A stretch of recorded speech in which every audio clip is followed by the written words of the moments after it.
Hello, everybody, and welcome to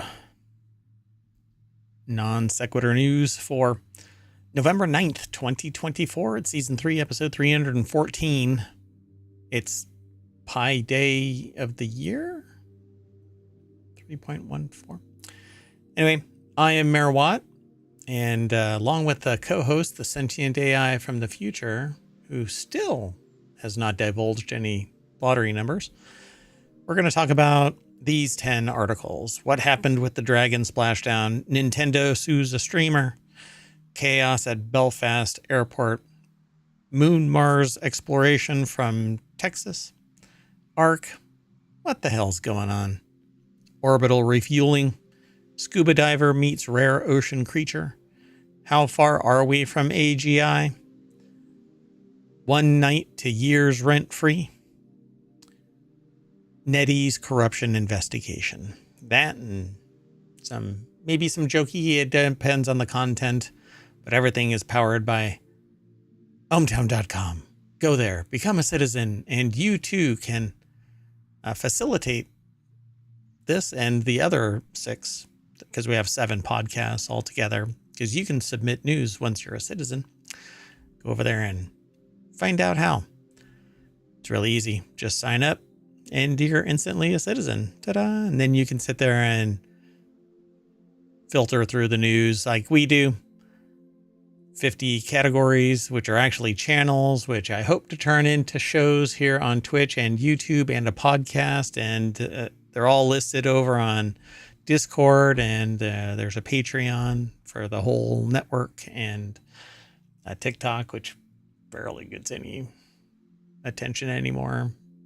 Probably shouldn't be announcing that. Right. All right.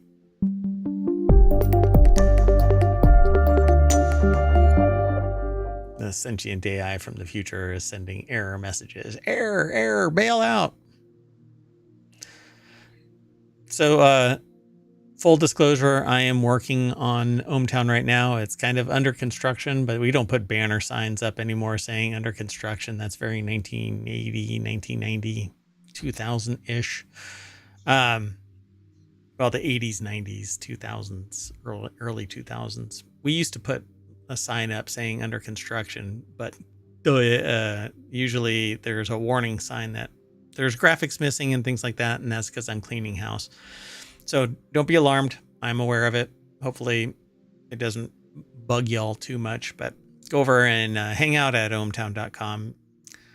It's all news, no noise. There isn't any fluff over there. All the fluff is right here in this channel, this show, right here on Twitch and YouTube.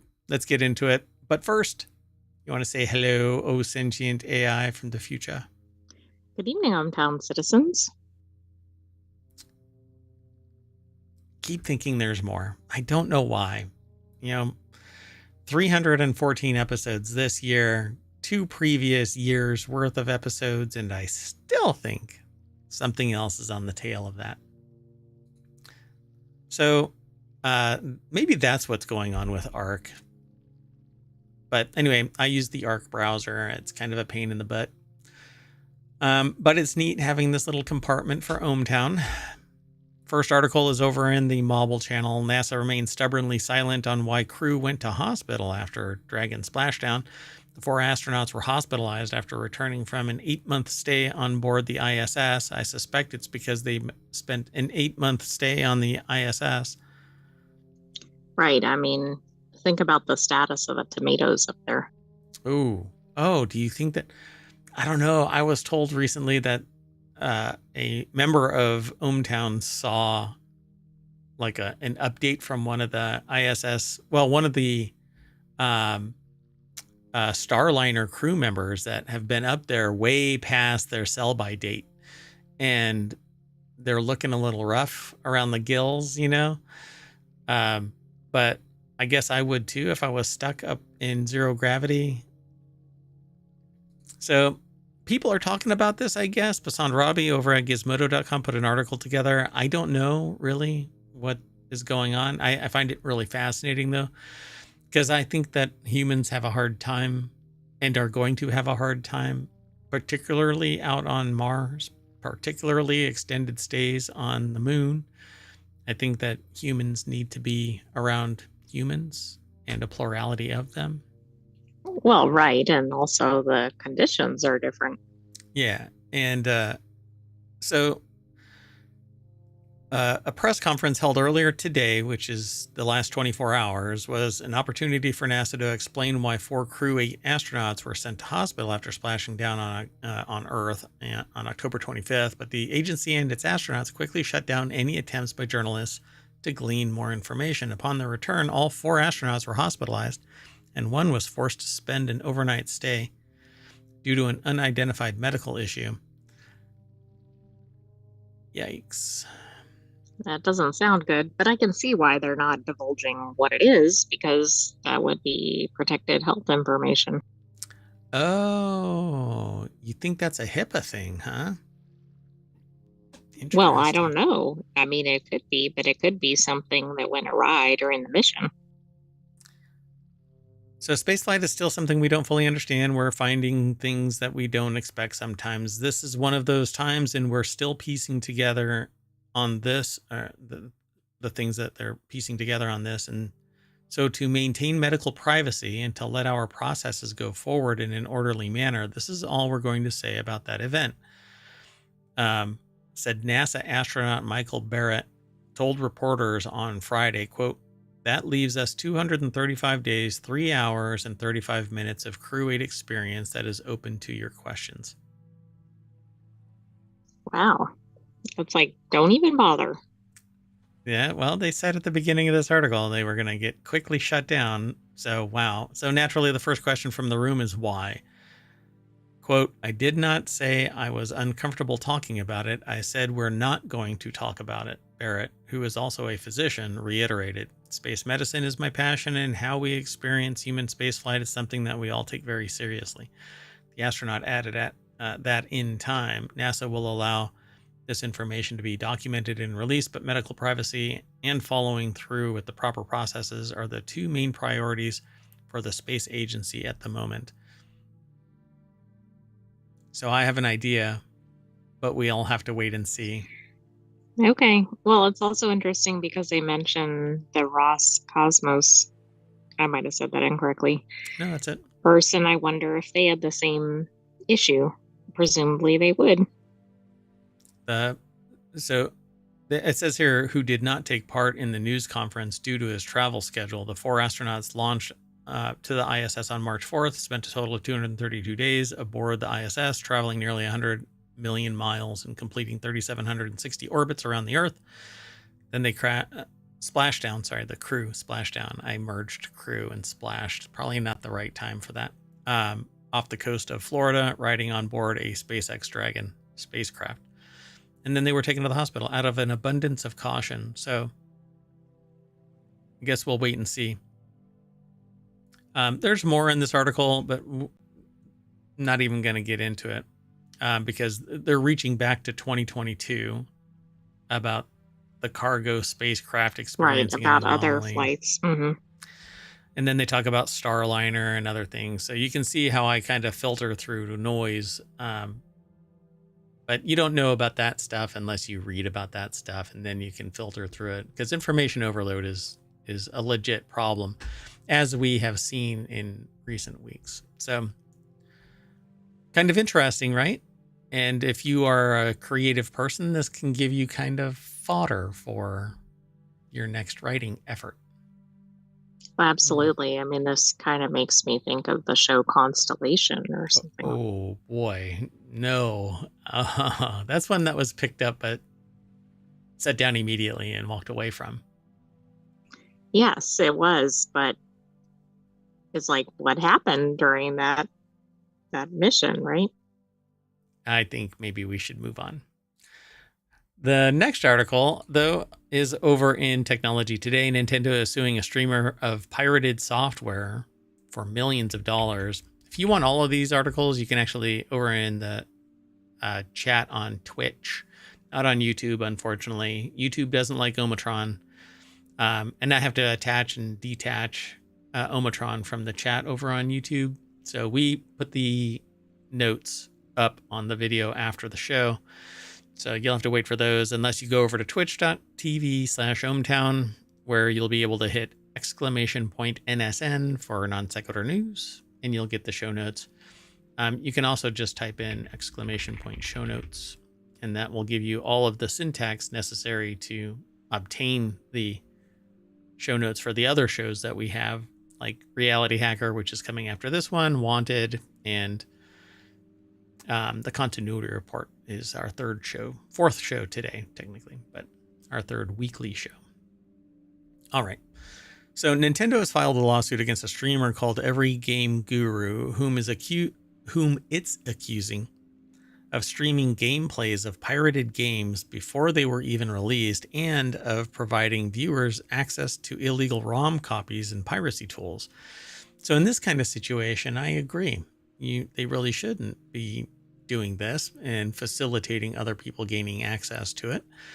But it says in the lawsuit, the company said that the defendant live streams himself playing games on YouTube, Discord, Twitch, TikTok, Trovo, Kick, Vaughn, DLive, Picardo, Nemo, Facebook, Loco, often with very little commentary. Apparently every game Is that all?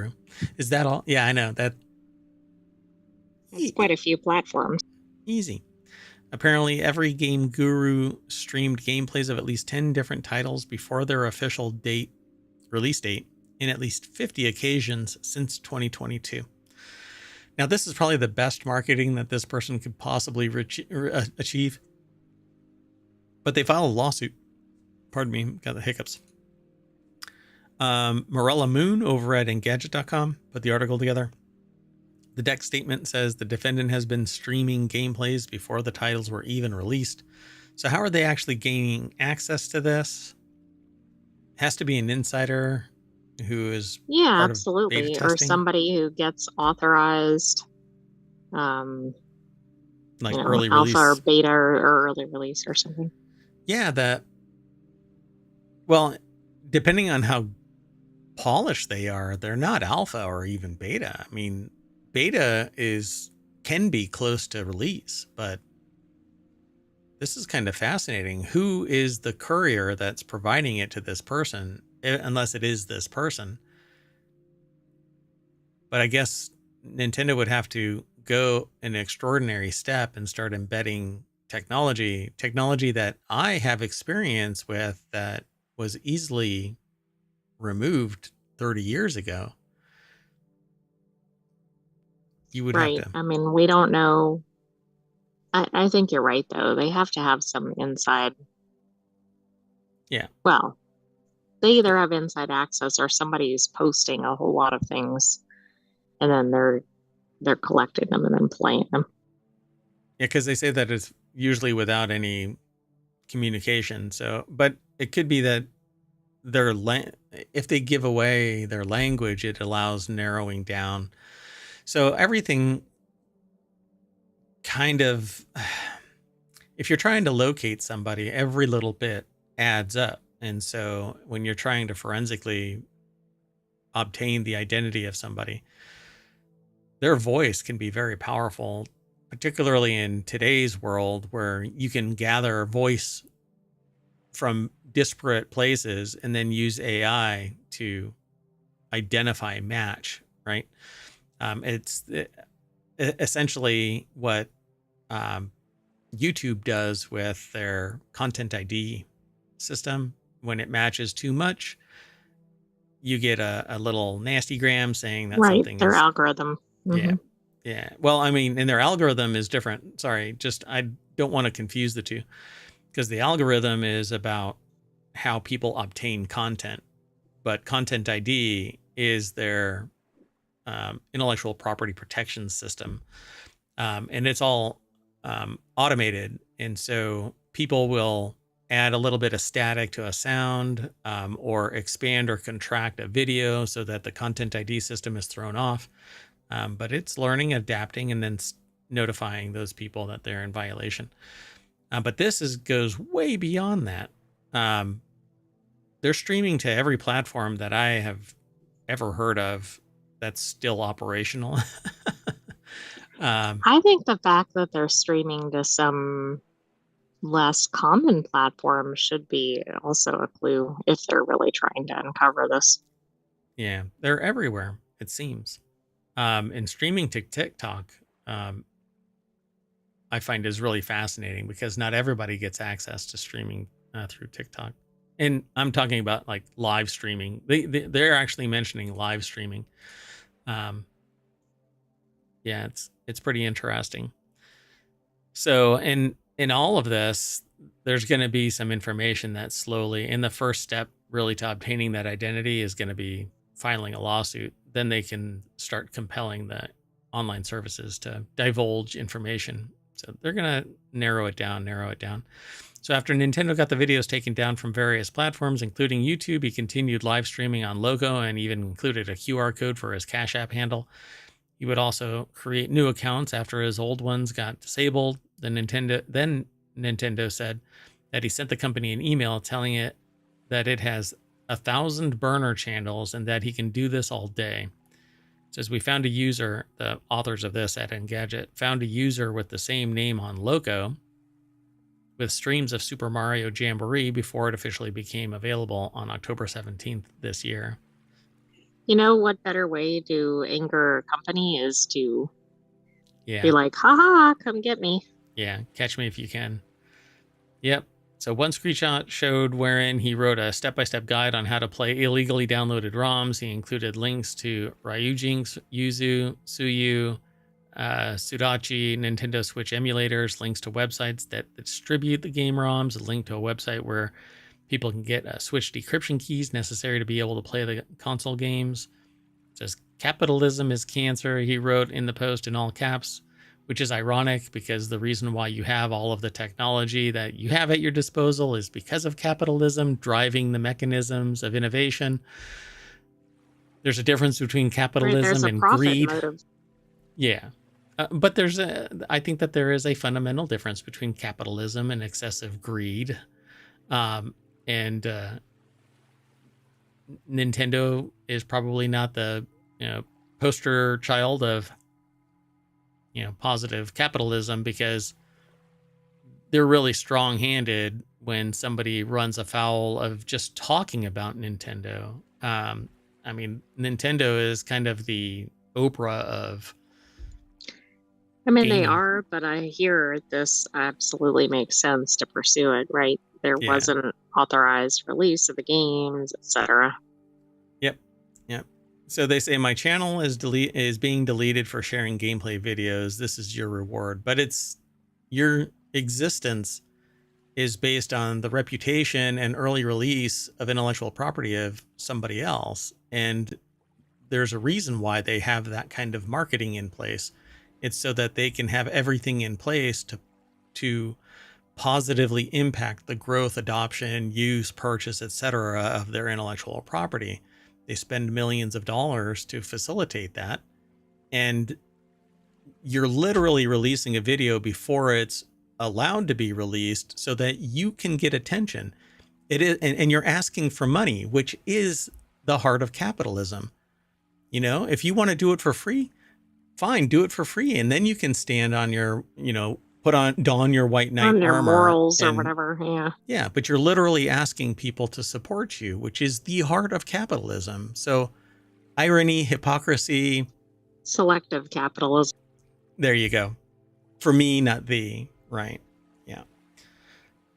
So seeing Nintendo is accusing the defendant of streaming at least 10 games illegally in at least 50 occasions. $150,000 in damages per violation, but that isn't actually the sum of the violation. The violation also is the amount of consumption, distribution, et cetera, and it doesn't necessarily add up to just 10 games, 50 occasions. It could be beyond that in the actual enumeration, but right. Kind of fascinating. Yeah, anyway, it's per occurrence, right? Apparently this is sourced from 404 Media, but maybe others added to it. Engadget has links within their own article regarding this, but 404 Media seems to be the core of this. Anyway, let's keep on moving. I spent a tremendous amount of time on this one. So the next article is over on the Mobile Channel. Staff shortages lead to chaos at Belfast Airport, but it doesn't rise to the occasion of a boa constrictor falling out of the ceiling or a raccoon falling out A of the ceiling. raccoon, right? Or what I witnessed, chasing a little dog around the airport tarmac. Right. I mean, all these things do occur. Or what I And- lived through, mocking somebody's bag being run over by the baggage handlers on the tarmac of an airplane, with me exclaiming, "Oh, sucks for that person," only to find out 15 minutes later that I was that person. And I lost gifts on that, by the way. So it's not all fun and games, right? You take that, Mayor Watt. Anyway, staff shortages. And I wonder if it means that there were shortages of staffs, like, the walking stick staff. Most definitely, that's what it is. Or they ordered like 7-foot staff, but they only got 3-foot staff. I don't understand. We'll figure it out. So RTE.IE put this article together. Vincent Kearney put the article together for RTE.IE. So it says there were chaotic scenes at Northern Ireland's largest airport this morning as long queues formed because of a shortage of security staff, and the number of passengers took to social media to complain about the delays and express concern about missing flights. It says it's absolute shambles. I wish that they had pictures, but they don't have pictures. They just I know. have... I was hoping they were going to show, 500 people in line or something to go through like a one-person checkpoint. Or Yeah, there's like 12. It enables, so new technology, which was supposed to shorten the time to get through security, was introduced at the airport last month. It enables passengers to leave all electronics and liquids under 100 milliliters in their hand luggage, removing the need to unpack them to go through security scanners. And at the time, the airport's management said that it would speed up the security process, and that the part of efforts to optimize processes and ensure a smooth and efficient experience for passengers. But really what it amounts to is money. They didn't want to fund. Right. We don't need as many security personnel. We can just do this. Well, Yeah. we see how well that's working. Yeah. So the moment that something falls out of alignment with the policy, you end up with a shortage, because now you have to wait for somebody else to come in and go, "Hey, we need more people." I don't know. This is dumb. All right. Well, and this kind of stuff has a ripple effect. That's one of the reasons why I brought this up, is something that happens in Belfast has a knock-on effect in all of Europe and over in the United States, as planes can't jockey from one place to another in time to meet their destinations. Now, it either the plane leaves without the people, or the plane waits for the people. All right. So just so you know, I was able to see a copy of the photo, and it looks like, I can't even think of something that's comparable. It's wall to wall people. There's not a single spot in the airport that isn't occupied by a person standing. So it's Times Square on New Yes, Year's. basically. Like, that's how busy it looks. Nice. Yeah. Oh, pre-pandemic Times Square, because... Oh, right. Exactly. Yeah. Yeah, ever since the pandemic, it's been somewhat more sedate. All right, let's keep going, though. The next article is over in Non Sequitur News. $200 million Texas Space Center will support Moon Mars exploration. A new Texas A&M Space Institute will feature landscapes that mimic the moon and Mars to support future exploration. Dun dun. So if there's one place that can support moon-like and Mars-like exploration, it's going to be something in Texas. I'm not sure why. It takes just 6 years to get from one side of Texas to the other. Well, yeah, that's true. And there is a lot of open space compared to some other areas of the country. Everything is bigger in Texas, including getting from one side to the other. Including moon rocks or whatever. Sure. So Joe Edwards over at Newsweek.com put this article together. Well, what's amazing about this is it's Texas A&M University Space Institute, and there's $200 million being dropped on this. You know, I think this is fascinating, but I'm sure the location has to do with like SpaceX's location. plus they're probably going to funnel all kinds of people into the space program from there, I guess. And then another weird thing is that the state is notorious for power fluctuations, the frequency of a cheap ham radio, depending on what the weather is, and it's not getting any nicer. Although they've apparently attached themselves to the rest of the grid for the first time, just a month ago.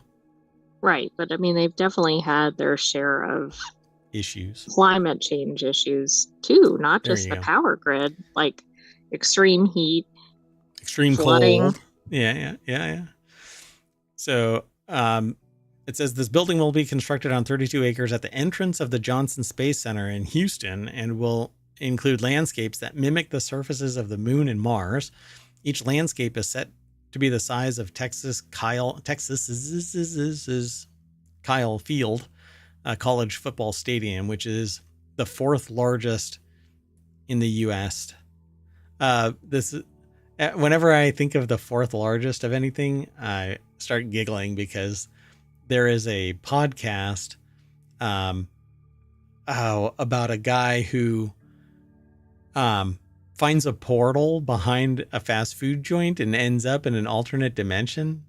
And he has the fourth fastest horse in that world. Okay. And so every time there's something wrong with my brain. But anyway, construction on the new Space Institute is slated to begin. And I think that I giggle at that Space Institute.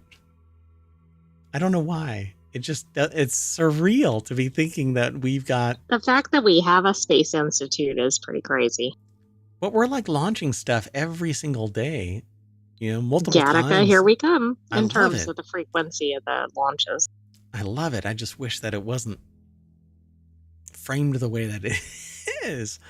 Additional projects in the package include $10 million hypersonic wind tunnel to be constructed at Texas A&M Rullis in Bryan.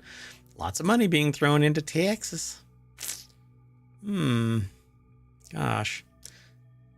University School of Veterinary Medicine, already ranked as one of the best in the country, is set to benefit from a $181 million teaching and research complex included in the new package.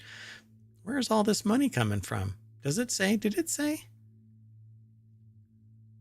Board of Regents. No, it just says Board of Regents. So, I mean, this is a pretty sizable infusion. Yeah. Well, I mean, Texas A&M University is massive to begin with. But, right, and I'm sure they have a ridiculous fund. Yeah, I'm sure.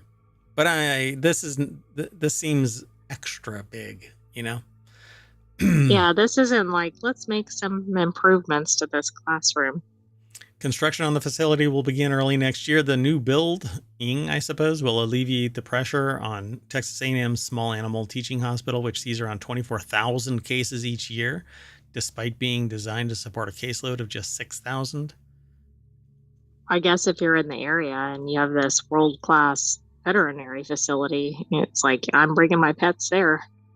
Yeah, my hamster. Or agricultural. I don't know what type of animals they see. My hamster is going to get... It's small animal. Oh, small animals, sorry. Yeah. So not cows.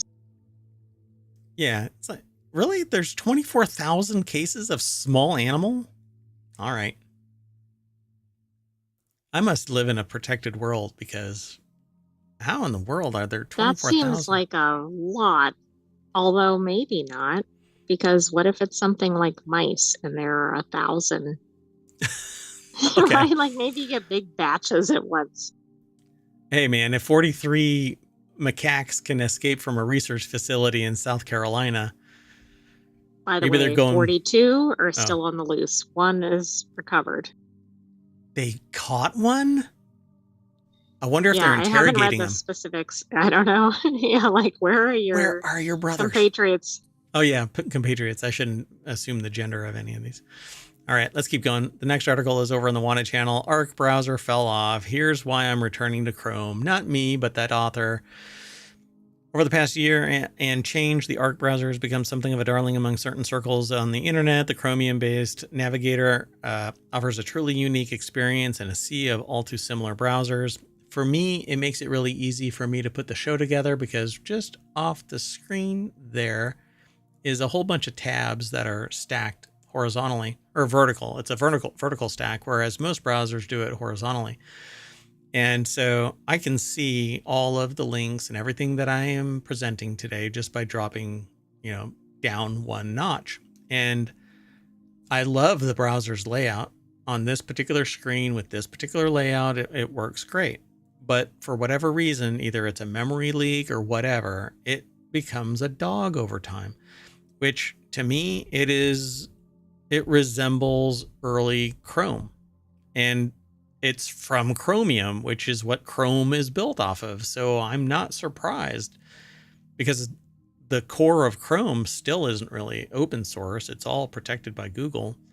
Well, and Arc is relatively new too, so Right. it might improve over time, might not. Yeah. Well, I mean, and we all witness it in the show as time goes on. I don't reboot my primary gaming machine. There's no reason to. And eventually it becomes a dog, and it's the browser that's doing it. So over at pocket-lint.com, Bon Adamson put the article together, and it's titled "Arc Browser Fell Off. Here's Why I'm Returning to Chrome." New features are not coming to Arc Browser, disappointing many of the loyal users. For me, I don't want it to be cloud anything. I just want it to run locally. But it reaches out from time to time. It actually creates an account of sorts on the computer.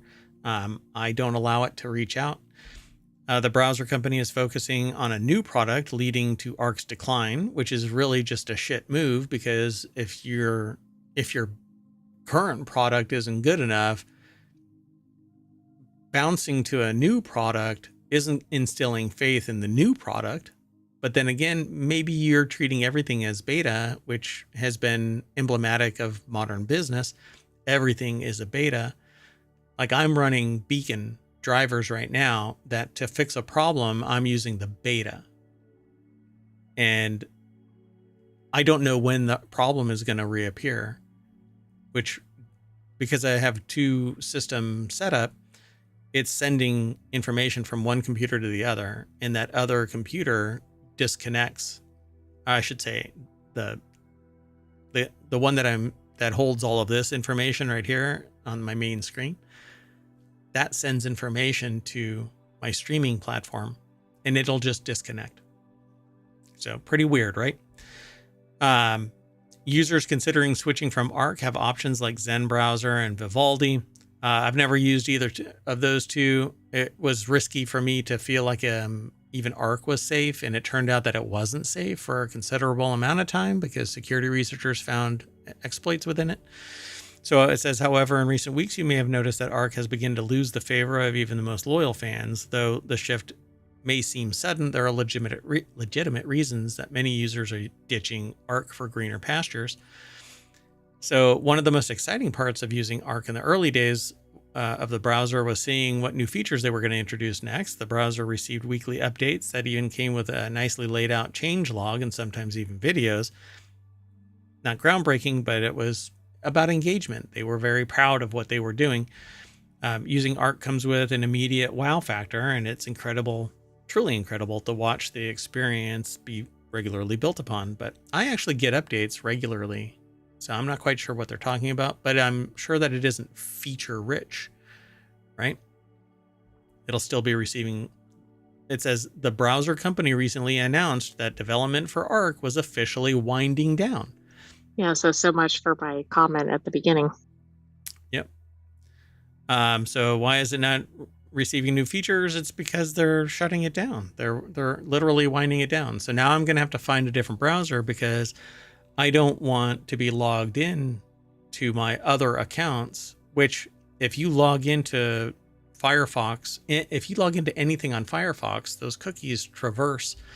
And although you can have a private browsing session, it isn't always as secure as people think. And so either in Chrome or Firefox, and Edge has one purpose, and that is to download some other browser. So I'm not using Edge, although I do have one segment of my existence that requires it, which sucks. Let me tell you. Anyway, I found it really fascinating that I've been really interested in this new up and coming browser, and now they're shutting it down, which... Exactly. And I mean, how apropos that you got your news through Hometown. Yeah, exactly. So that's the reason. So Arc migration destinations, you can move over to Zen browser. It says, much like Arc uses vertical tabs, Zen is also receiving consistent updates that are frequently bringing new features and customization options. There are also distinct differences in Zen has over Arc, such as being open source and being based on Firefox rather than Chromium. Sounds good to me. Guess where I'll be going? Probably Zen browser. Aside from Zen browser, there's also a lot of talk about switching to Vivaldi, another Chromium-based browser, which I think Chromium is slow, except for in Chrome. But that's their baby, so... yeah, Vivaldi isn't a whole lot like Arc in terms of workflow, but it is one of the most aesthetically pleasing browsers out there. And I don't care what the browser looks like. The page inside is what matters. And I want vertical tabs. That's it. Yeah, I mean, that seems like a lot of people would want that. Maybe somebody else will start doing it. Yeah. And the only other option that I have really is to redesign my workflow. But this actually sped up. The vertical tabs is what sped up our show from being 2 hours long to an hour. And some of our shows are only 30 minutes. So anyway, pretty cool. There's more, of course, that you can glean from going over to pocket-lint.com and reading this article by Bon Adamson. Well, not pretty cool. I mean, we got some leads, right? Trying to find the silver lining in this dumpster fire. Let's move on. The next article is over on Non Sequitur News. SpaceX is working on orbital refueling tests between 2 starships. Dear God. I'm telling you, this stuff is amazing. The pace of the advancements is just accelerating so quickly. Yep. The engineers at SpaceX are spectacular. What I really want, though, is balkanization. I want more of these engineers out on their own, free agent, building this stuff, but they can't because it takes hundreds of millions of dollars and government acceptance of your knowledge, skills, and abilities, a whole lot of political blah, blah, blah. And for whatever reason, we've got what we've got. So it says, what's better than 1 starship? You guessed it, 2. By next year, we may get to see a pair of the world's largest spacecraft work in tandem in a spectacular attempt to refuel one of them in orbit. Okay, this is outrageous. Serving as a crucial milestone towards demonstrating that Starship is capable of carrying out NASA's Artemis 3 mission, which will see humans return to the lunar surface for the first time in over 50 years. Assuming that the aliens that made the moon and planted it there millennia ago, well, longer than millennia, but anyway. Yeah. Anybody biting on that? I hope we get video of this if we... Yeah, I was kind of moving past that. I hope we get video of this happening. Oh, yeah. I want to see... Well, we will. It's a guarantee. So it says, spotted by TechCrunch, the timeline for the anticipated test was revealed in a Spaceflight Now interview with Deputy Manager of NASA's Human Landing System program, Kent Chojnacki, I guess. Is that their name? Chojnacki? Or Chonacki. I think it might be just pronounced Chonacki. So the article is over at futurism.com. Frank Landemore put the article together, and it says here, the refueling plan is ambitious. First, SpaceX will launch 2 starships into low Earth orbit 3 to 4 weeks apart. Parked above our planet, the initial spacecraft will need to be gassed up for the demonstration's purposes and will patiently hunker down. Weeks later, the second Chaser rocket will fly up for a rendezvous with the companion, after which the 2 starships will dock with each other. Then the latecomer will transfer propellant to the first rocket, and once it's topped off, undock. From there, both will deorbit. This is really big because think of the ramifications of this. And it says it's going to happen in March of 2025. Oh, dear God. March. I mean, that's right around the corner. I thought this was going to be like 2030 something. Oh my God, that is amazing. So certainly SpaceX's progress with the rocket of late has been promising. Its most recent fifth orbital flight test saw Starship, um, pull off a ridiculously impressive landing by guiding itself into the mechanical arms of its launch tower dubbed Mechazilla, and the chopsticks is what they refer to these little arms that catch it as it descends on these two little posts that are probably the size of my fist. It has little stubs sticking out. A lot of people think that it's landing on the wings, the little stubby wings, but it's not. There's two little posts that are just hanging there, and it just descends, and the chopsticks bump, bump, bump, bump, and it sits on the arms of the chopsticks. It's amazing. But still, in the grand scheme of things, it's kind of low rent, right? It's very awkward.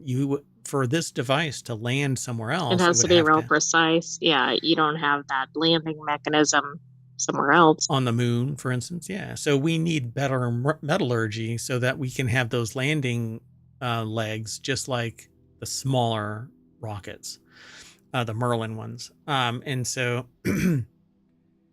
there isn't much more to this article, so I'll just move on to the next thing. But I love that we are sending stuff up and down with the regularity that I had been dreaming of since watching Gattaca. I made that comment when Gattaca was released.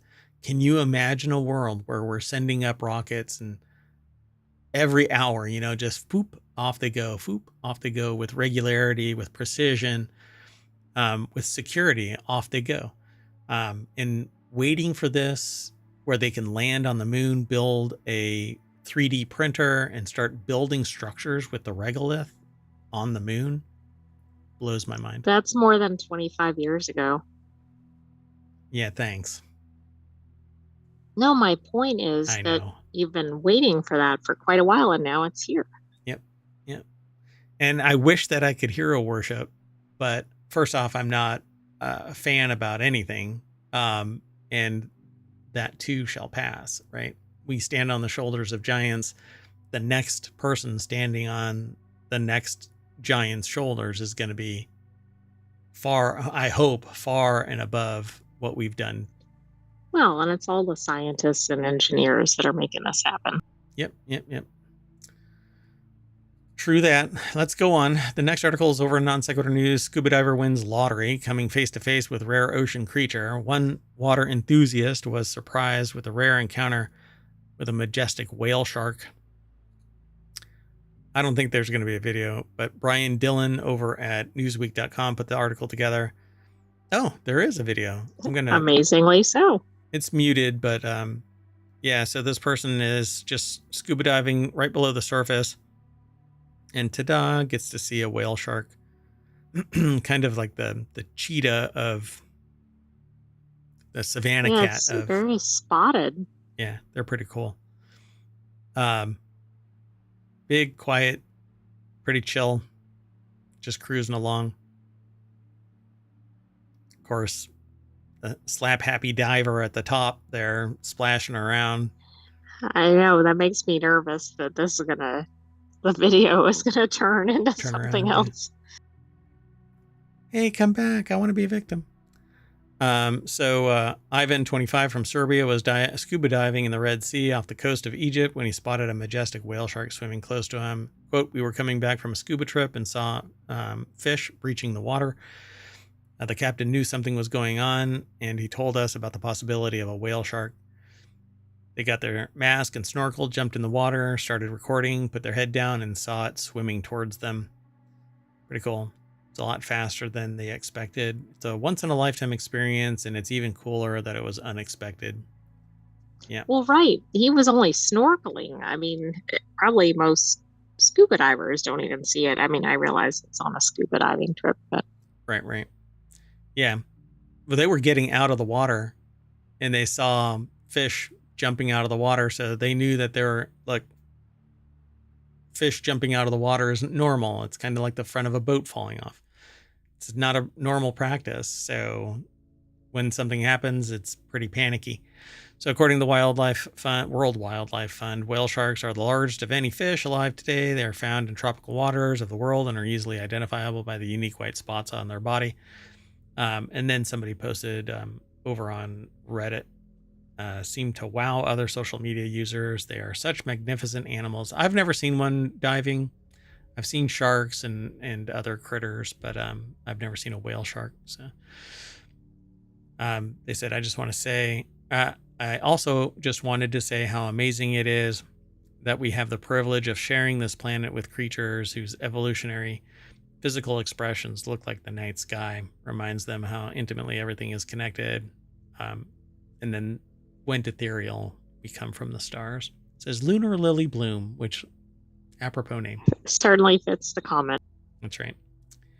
Yeah, I think it is pretty amazing that we have the ability to take a picture, record it, whatever, live an experience, and then send it off to see, for the world to see it, which is actually why I have a particular tattoo on my arm that exemplifies this idea of you can get the world's knowledge by sitting in one place. You may not get the experience verbatim, but maybe in time we'll be able to live pretty damn close to anybody else's experience in a virtual environment. Because empirically, I've put people in virtual spaces where they're afraid of heights or fire or spiders or snakes or whatever, and it causes a physical reaction. When you get hyper realistic computer graphics, you can live that event. You could be the diver and get the same emotional response, the same excitement, the same everything. You won't be able to touch it, not yet, but maybe in time. Anyway, pretty fascinating. Let's keep going. Sound good? Sounds good. And for the sentient AI and other Terminator-like entities that might be coming in the future, just remember that humans still have humanity. So fight the urge to terminate us all. I'll keep that in mind. But I'll proudly serve my AGI leaders should they arrive while I'm still around. Well timed. Yeah. So this next article is over in Non Sequitur News. And hello, AGI. Here's how far we are from AGI, according to the people developing it.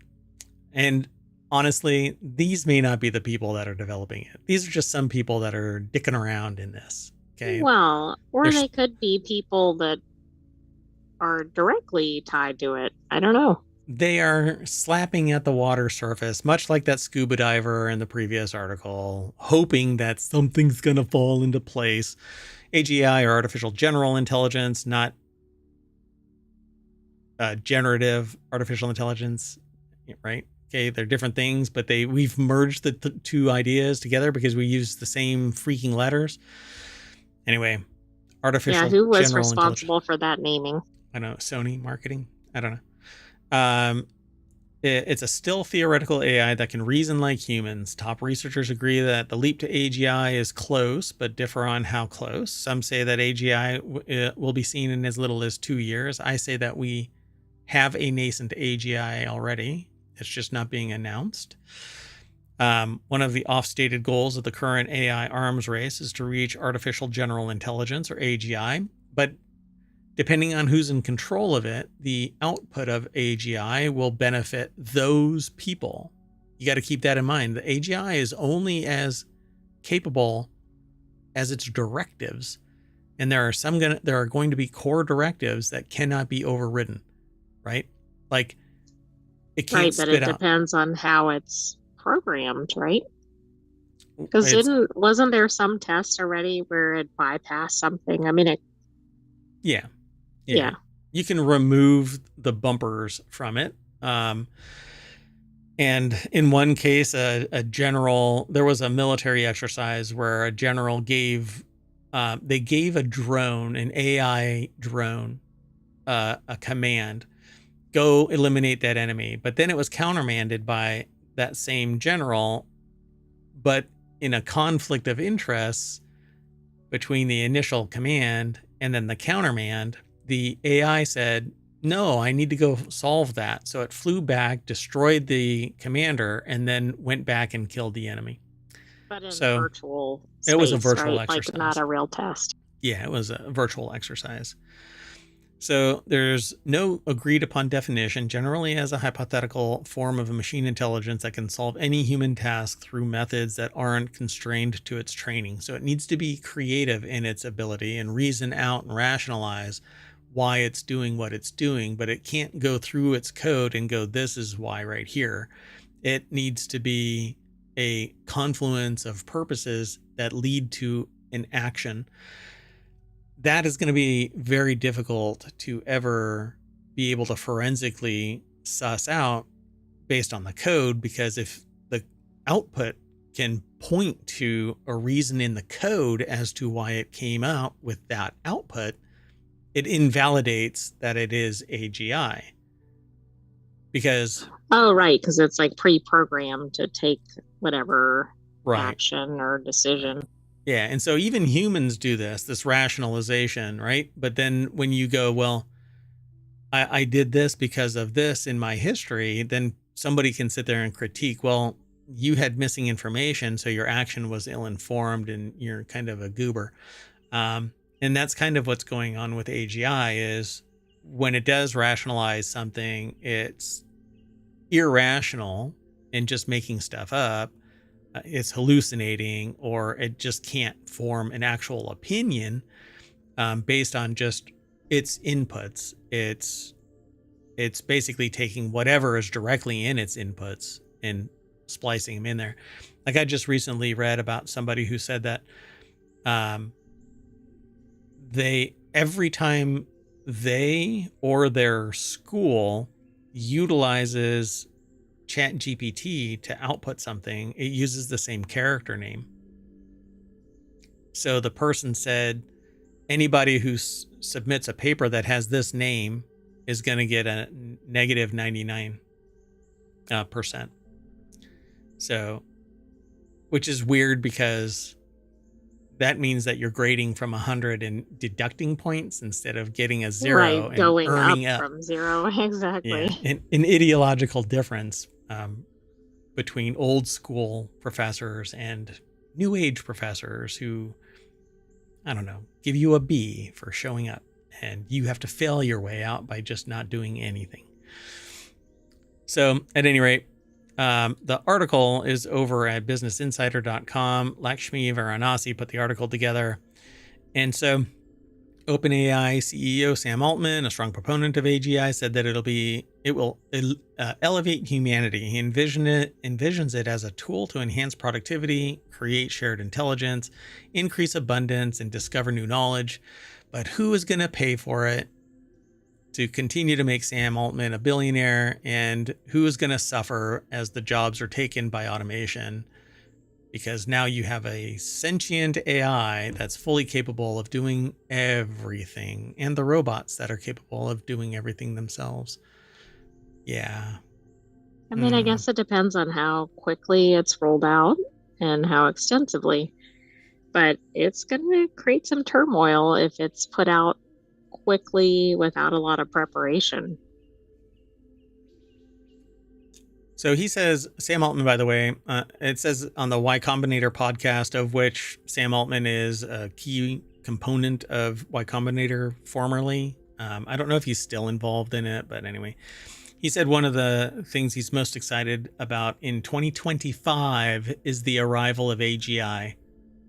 Yeah, that sounds a little bit close and kind of certain. Yeah, and this is why I said back in April of this year that I think that OpenAI has a nascent AGI.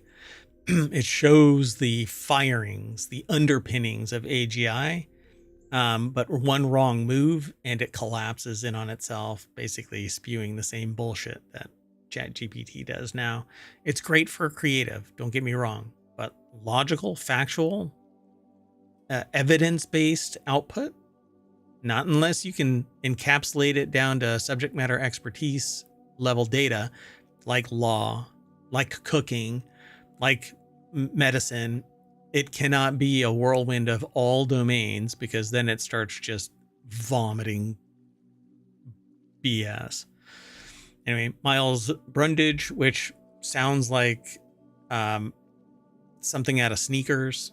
That one guy that builds toys. His name is his password. Remember that guy? Wasn't his name? Yes, but I can't think of the character's name. Yeah. So the former head of AGI readiness at OpenAI believes that we will see some form of AGI manifest in the next few years, which is so generic. What is a few years? 3? 5? 12? Dario Amodei, again, CEO of OpenAI's competitor, Anthropic, says that they'll see it by 2026, some form of AGI. They kind of temper their announcement. Right. Jeffrey Hinton said on Twitter, I now predict 5 to 20 years, but without much confidence, many uncertain times. Now, notice here, AI that's smarter than humans. That's a different bar than AGI. Right. AGI is supposed to be omnipotent, just it has all of the world's knowledge already encapsulated in its understanding of existence. It's kind of like all of us humans. We have to sift through the crap when we do a search. But AI doesn't have to do that because it has so much in its memory that it can just instantly, and with quantum computers coming to bear on AGI, that the results of any logical mathematical formulas, which that's what math is, it's a logical calculation of some output. Because the way that quantum computers work, you get an instant response. You don't have to wait for thousands of lines of processing, because it all gets thrown into the quantum computer and then processed instantaneously and thrown out as an answer. You have a 99% chance of all statistics being made up on the spot here in ohmTown. Unless I quote them, unless I cite them right from the article itself. Otherwise, I go, hey, I think there was a stab, blah, blah, blah. So anyway, I think that his name is Demi Hasabi. I'm not sure if it's Hasabis or I don't remember. I don't know. Hearing this I person's stay out name. of pronunciation matters. Yeah, really. I should probably follow the sentient AI's mandate. Nice line of code. I'll embed that in mine. So recently minted Nobel laureate, which I can't believe that I haven't heard the name. Maybe I have and I've just blanked it out. I don't know. Believes AI can reason as well as humans, is still a decade away.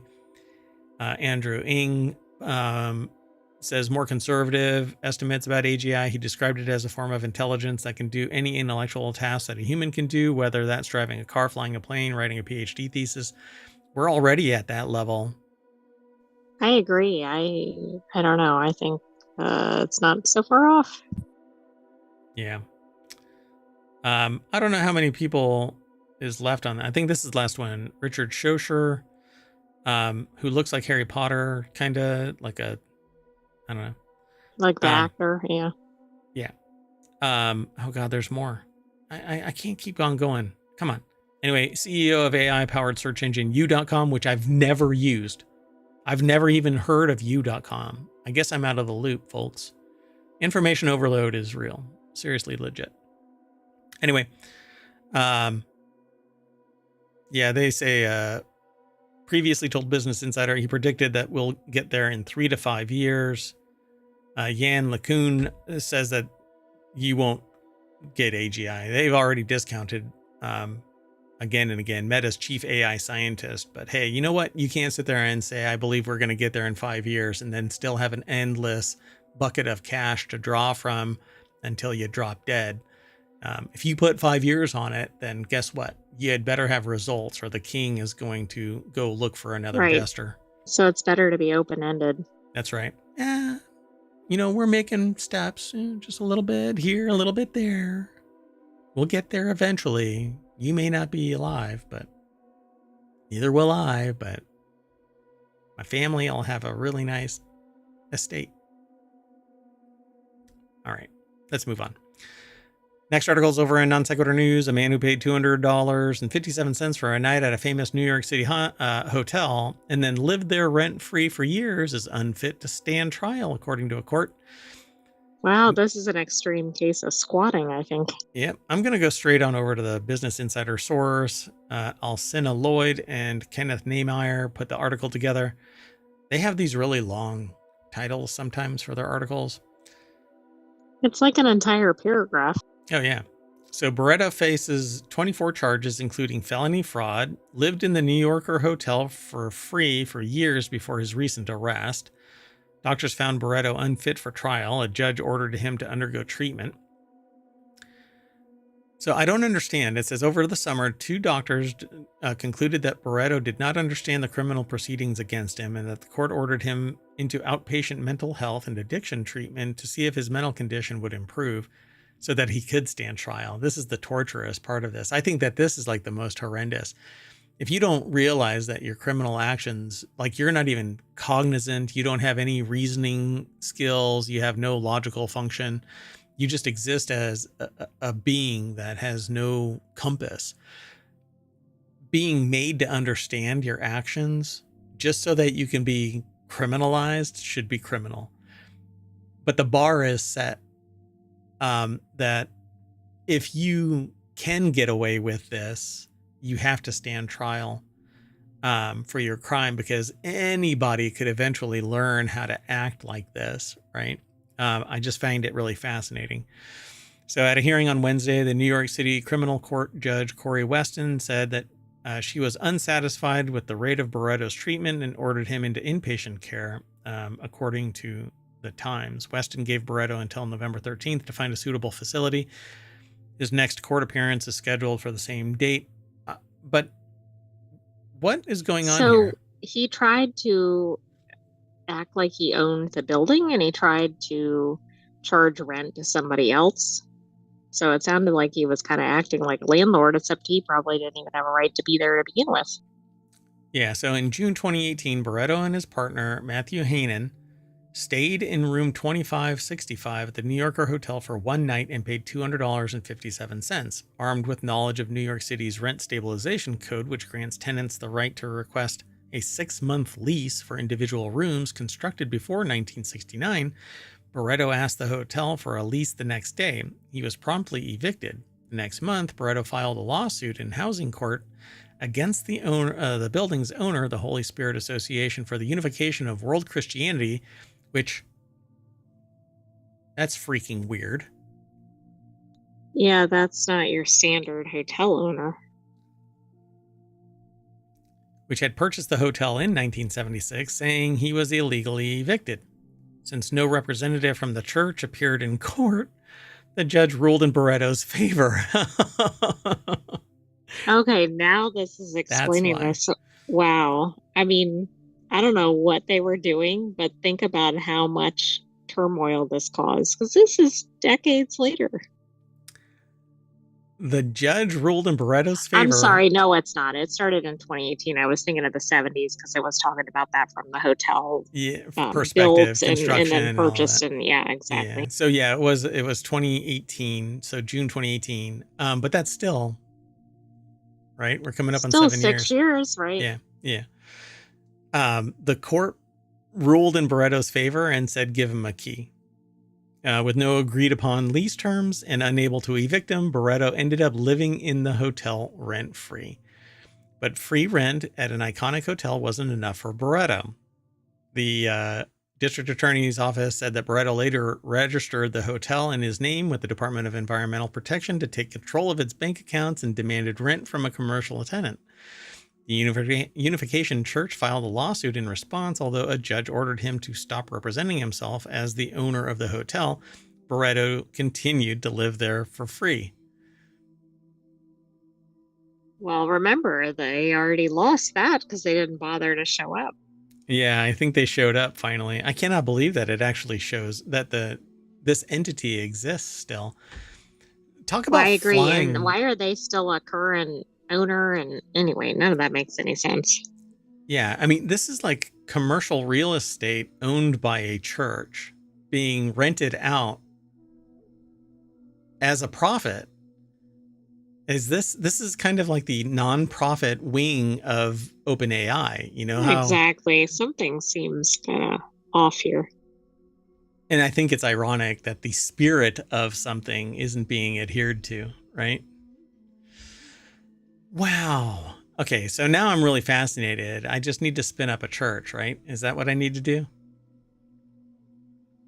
I don't think that's the solution. Oh, okay.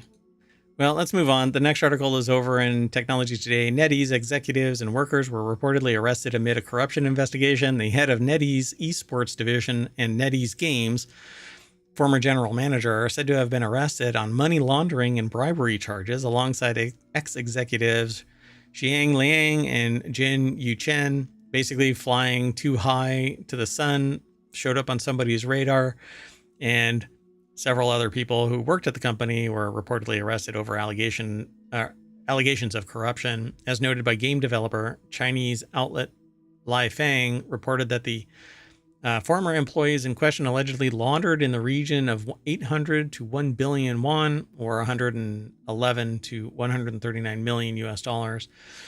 Netease confirmed to Bloomberg Law only that police are investigating possible corruption. So Chris Holt over at Engadget.com put the article together. And yeah, Netease is actually all over the place. Yeah, aren't they a pretty major entity in gaming? They were. So GameDeveloper.com is actually the source of this, but we got it through Engadget.com. The company is said to have dismissed 9 staff members for alleged bribery. Several external individuals were also implicated, and according to Yisai Global, I think it's pronounced, YICAI. The outlet noted that per an internal memo, Netease will refuse to do business with 27 companies that had been connected to the alleged fraud and corruption. 27 companies? This is pretty extensive if accurate. So Netease is behind the likes of Diablo Immortal, Naraka Blade Point, the later of which averages more than 109,000 players on Steam at any given time. It has 2 free-to-play shooters on the way based on major franchises, namely Marvel Rivals and Destiny Rising. Wow.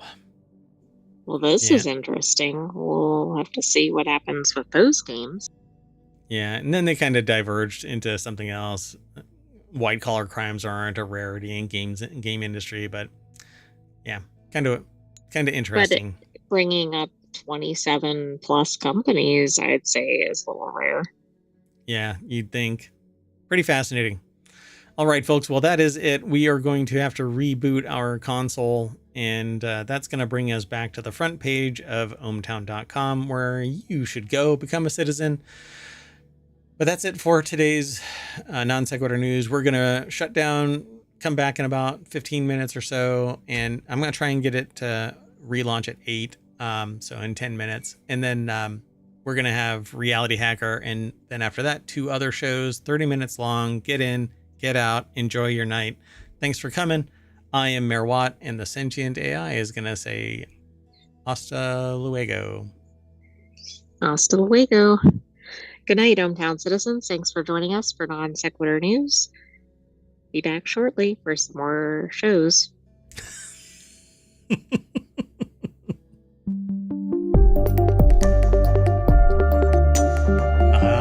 Yes. We'll see you soon for more shows. Yeah, shows.